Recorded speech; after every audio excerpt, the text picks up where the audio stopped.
مریم علیہ السلام کی ماں ایک مسلمان تھیں اور وہ دین ابراہیمی کی پیروی کرتی ہوئی آ رہی تھیں.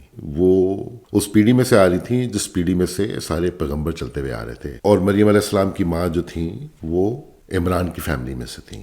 اللہ رب العالمین اپنے قرآن میں اعزاز کرتے ہیں پیغمبروں کو اور کچھ فیملیز کو. ان فیملیز میں سے اللہ تعالیٰ جن دو فیملیز کو اعزاز کرتے ہیں اس قرآن کے اندر، وہ فیملی جو ہے ایک تو ابراہیم علیہ السلام کی ہے اور دوسری جو ہے وہ عمران علیہ السلام کی ہے. عمران علیہ السلام بھی ہمارے ایک پیغمبر تھے. تو اللہ رب العالمین تیسری سورت آل عمران کے اندر ہمیں تعریف بتاتے ہیں فیملی آف عمران کی، آل عمران کی یا خاندان عمران کی. تو مریم علیہ السلام کی جو ماں تھیں وہ ایک مسلمان تھیں اور دین ابراہیمی کی پیروی کرتی ہوئی آ رہی تھیں اور اس خاندان میں چلتی ہوئی آ رہی تھیں اور خاندان عمران سے ان کا تعلق تھا. اور وہ یہ جانتی تھیں کہ اللہ رب العالمین کی ذات کون ہے اور اللہ رب العالمین کی ذات کے اوپر ان کا جو فیت تھا اس کو رکھ کر کے وہ اللہ رب العالمین سے دعا مانگتی ہیں جب وہ امید سے ہوتی ہیں. اور وہ دعا مانگتی ہیں اللہ رب العالمین سے کہ میرے ہاں جو اولاد ہو اس کو میں تیری پناہ میں لیتی ہوں شیطان مردود سے، اور اس کی بھی اولاد کی وہ دعا مانگتی ہیں کہ اس کے آگے جو اولاد ہو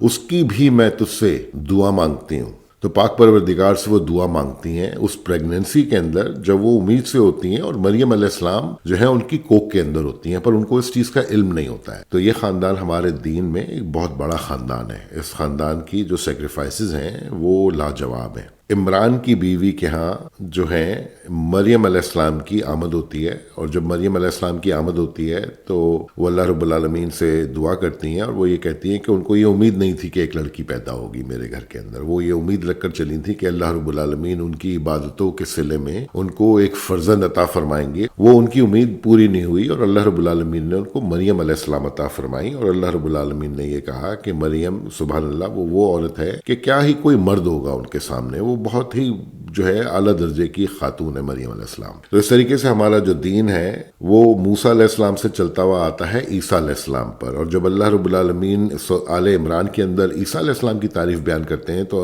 اللہ رب العالمین کہتے ہیں کہ عیسیٰ علیہ السلام کو اللہ رب العالمین نے اتنی نشانیاں دے رکھی تھیں اور ان کو کس کے اوپر اتارا تھا؟ انہوں نے اتارا تھا اسرائیلیوں کے اوپر. اسرائیلیوں کے اوپر اتارا تھا کیونکہ اسرائیلی جو تھے، یہودی جو تھے، وہ جوڈائزم سے باہر نہیں آ چک رہے تھے. انہوں نے اپنے دین ابراہیمی کو، جو دین ابراہیمی ہم جس کے پیروکار ہیں، تو اصولاً تو ان کو بھی ہمارے ہی پیروکار ہونا چاہیے جب وہ اللہ کے اوپر ایمان لاتے ہیں. لیکن یہودیوں کے اوپر عیسیٰ علیہ السلام کو بھیجا گیا تھا، اور جب یہودیوں کے اوپر عیسیٰ علیہ السلام آئے تھے تو اللہ رب العالمین نے ان کو لاجواب جو ہے صلاحیتیں دے رکھی تھیں. وہ مٹی کے جو ہے پرندہ بنا کر کے اس کے اندر پھونک مارتے تھے تو اللہ رب العالمین اس پرندے کو زندہ کر دیتے تھے، وہ مردوں کو وہ زندہ کر دیتے تھے. تو اللہ رب العالمین تعریف فرماتے ہیں عیسیٰ علیہ السلام کی. اور رسول اللہ کو اس پورے قرآن کے اندر شروعات میں ہی اللہ تعالیٰ وہاں پر جا کر کے انٹروڈکشن دیتے ہیں عیسیٰ علیہ السلام کا. اور جب ان کو انٹروڈکشن دیتے ہیں عیسیٰ علیہ السلام کا تو وہ یہ کہتے ہیں ان کو خاص مدد حاصل ہے جبرائیل علیہ السلام کی، جب وہ اسرائیلیوں کے اوپر اتارے گئے ہیں. اور اللہ رب العالمین نے ان کو اتنی بڑی نشانی دے رکھی تھی کہ جب وہ پیدا ہوئے تھے تو پیدا ہونے کے بعد وہ باتیں کرتے تھے. اللہ تعالیٰ نے ان کو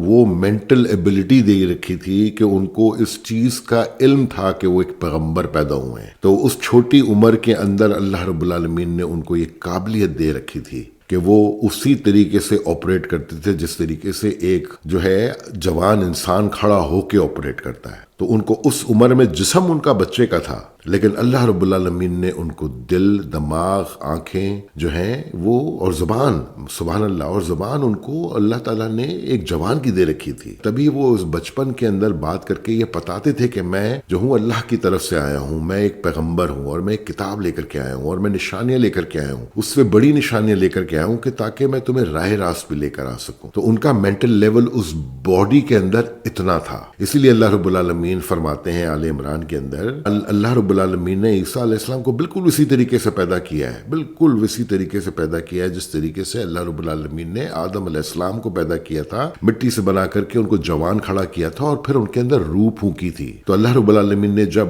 روح پھونکی تھی مریم علیہ السلام کے اندر، تو اس روح کے اندر اللہ رب العالمین نے عیسیٰ علیہ السلام کی جب تخلیق کری تھی تو عیسیٰ علیہ السلام کو اللہ رب العالمین نے وہی جوانی کی جو کوالٹیز تھیں وہ ان کے اندر پھونک دی تھی، جس طرح انہوں نے آدم علیہ السلام کے اندر پھونکی تھیں. اسی لیے وہ جب پیدا ہوئے تھے تو پیدا ہو کر کے وہ باتیں کرتے تھے، کیونکہ ان کا مینٹل لیول جو تھا وہ جوان تھا، لیکن ان کی جو پیدائش کری اس دنیا کے اندر اللہ رب العالمین نے اسرائیلیوں کو نشانی دکھانے کے لیے، تو ان کو اللہ رب العالمین نے باڈی جو تھی وہ ایک بچے کی دی. ان کو اسی نارمل طریقے سے اس دنیا میں پیدا کیا جس طریقے سے ایک عام انسان کو اللہ رب العالمین اس دنیا کے اندر پیدا کرتے ہیں. سب سے بڑا ان کو میریکل دیا وہ یہ دیا کہ مریم علیہ السلام کے یہاں عیسیٰ علیہ السلام کا پیدا ہونا بغیر کسی باپ کے. اسی طرح اللہ رب العالمین نے جو ہے آدم علیہ السلام کو پیدا کیا تھا بغیر کسی باپ کے. یہ 2 واحد پیغمبر ہیں ہمارے دین کے اندر جو بغیر باپ کے پیدا ہوئے ہیں، اور یہ 2 واحد پیغمبر ہیں جن کے بارے میں اللہ تعالیٰ آل عمران میں بتاتے ہیں کہ ان دونوں کی تخلیق بالکل ایک ہی طریقے سے ہوئی ہے، اور صرف فرق یہ ہے کہ وہاں پہ ان کو جوان باڈی دی گئی تھی آدم علیہ السلام کو شعور دے کر کے،